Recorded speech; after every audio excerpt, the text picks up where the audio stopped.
Hopping inside the Toyota Vios.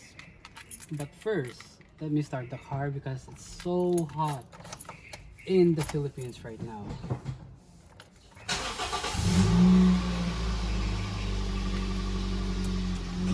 Turn on the AC. Matter of fact, the AC of this car is still blowing cold and it's still blowing cold. But let's talk about the interior of this car. As you can see in the dash right here, there's some scratchy plastics all the way going down to the dashboard. As you can see right here in the center console, they use cheap plastic so they can save costs, making this car affordable for the masses. And this is an aftermarket radio setup. The stock is, I think it's single dim with only a CD, FM, and AM. And this car is equipped with a manual transmission. There's no electronic handbrake here. There's no push start right here because this is the J variant. And I think from the G variant there is a push start button, but I don't know. I digress. And if you can see, there's some carbon fiber accents right here in the dash and in the doors because the owner of this car wrapped the silver trimming of this car into carbon fiber, which I must add, it looks good. Here in the door cards, as you can see, there is your usual control, your Windows controller right here, your lock switch is right here, your window switch, your window lock switch is right here, and the materials here is composed of plastic, but it's made to look like leather. Here in the bottom, you have your speaker. This J variant only comes with 2 speakers right here in the front. There's no at the back. And as you can see, you can put your drinks here, for example, a can of Coke or a can of soda, but you can't put anything more than that because the size is pretty small. Next is the center console. The center console of this car is smaller than usual, like the normal sedan, like that car right there, which we're gonna be reviewing in the same day. The glove box is a decent size, as you can see. There's some slots here. You can put your things like your card or maybe your wallet if you can fit, and of course the manual of the car. And also the seats are manual. As you can see, you can adjust it right from down here and you can recline the seat just like so. And the gauge cluster is pretty simple to read. As you can see, you have your revs right here, your speedometer right here, and your fuel gauge right here.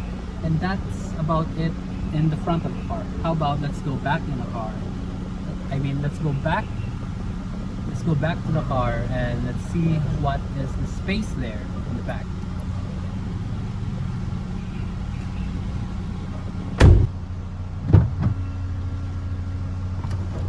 Hopping in the rear of the Vios, first what I noticed is the amount of legroom.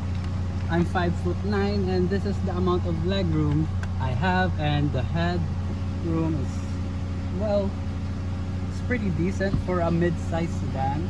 But there's no amenities back here, there's no center console, there's no bottle holders in the door parts. But there is a hidden, if I can lift this up, there's a hidden bottle holder, but you need to fight for it because if you have 3 passengers here in the back, there's only 1 cup holder. So there's that. And the materials used here in the back is similar at the front, which is they use plastic that looks like leather, but it's plastic. And the trim here, and also there are speaker holes right here, but there's no speakers right here. That's only reserved for the higher trims of the Vios. And that's pretty much it back here in the Vios. We're starting really to it, except for seat belts. But I might add, there's no hump in the floor. There's no hump in the floor. Right here, as you can see, it's completely flat. So you can sit here in the middle and you can be comfortable still. Having 3 passengers here, yeah, it can still be comfortable, but you're slightly raised because of the seat here, and that will give you less headroom for you to sit. Now we're gonna talk about the exterior of the car. But first, let's go to the boot of the car. This variant, the J variant of the Vios, doesn't have a remote key that opens the boot, and then there's no button right here to open the boot as well. I'm gonna put some B-roll shots right here to see. As you can see there, as you can see, the boot space of the Vios is fairly large for its size.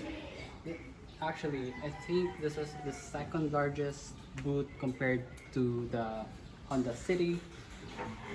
Let's just close that real quick. Talking about the exterior of the car, as you can see, the tail lights. It's very distinctive of the Vios.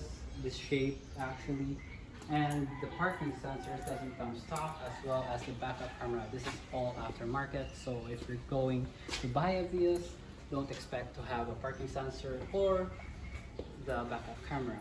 And if you can notice in the B-roll shots we made earlier in the intro, these are aftermarket tires and wheels set up. And as you can see, the paint of the car is actually very good. If you can see in the B-roll, it's actually really good if it hits the sun. Right here, there's a line going from the headlight all the way to the tail light, as well as the second line here going through there. I think it looks pretty good for this car. Hopping to the front of the car, as you can see, this is a very distinctive front end of the car.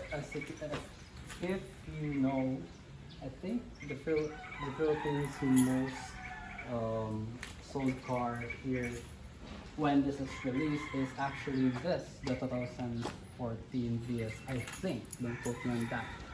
But while we're here in the exterior, let me show you the engine.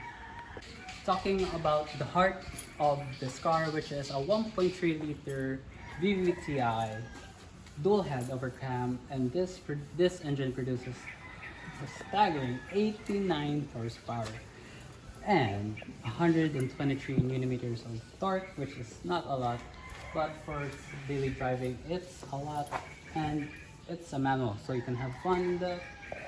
And the good thing about this engine is really fuel economic.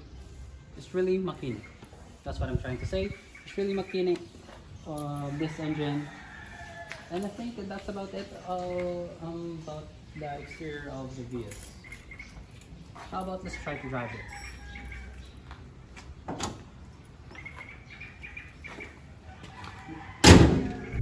Now we're driving the Toyota Vios, and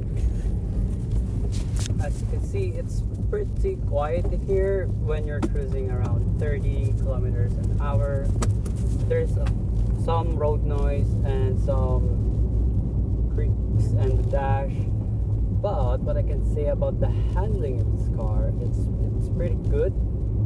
But the feedback of the wheel, it's pretty numb for me.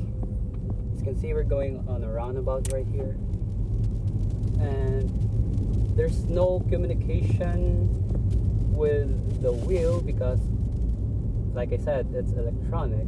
But all things said,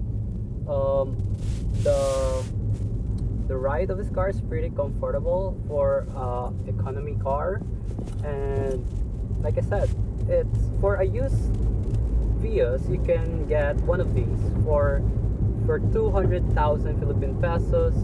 The rough examples one, for a good example one, or the top of the line Vios, you can get a 2014 one for around, I think, 300,000 pesos. Don't quote me on that.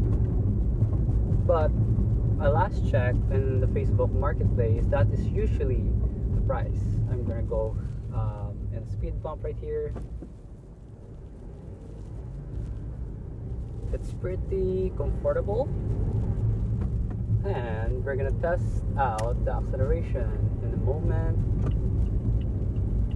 Right here. But now we're gonna test out the acceleration from first to second gear because this is a close road.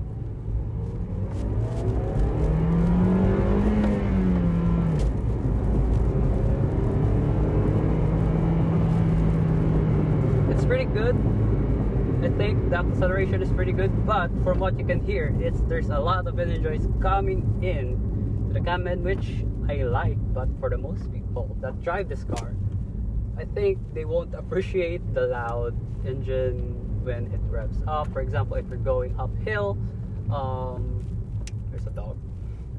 If you're going uphill, you can ring it out, the engine. If you're going uphill, you're gonna be in those high RPMs and you're gonna hear those engines.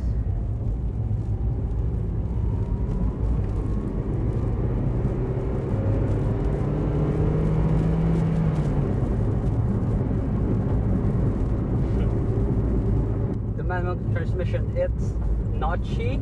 I can tell you it's notchy. Like if I'm just gonna roll through the gears like this, it's pretty notchy, and steering is pretty numb, but it's light. Like the transmission, it's notchy, but it's easy to use. The clutch is easy to use. You can learn manual in this car pretty well.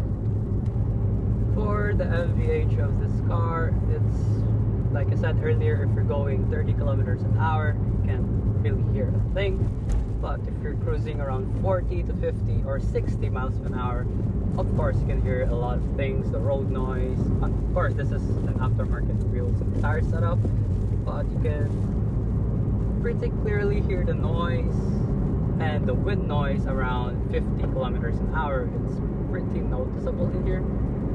But what can you expect for a 200,000 pesos car? It's a pretty good deal if you ask me.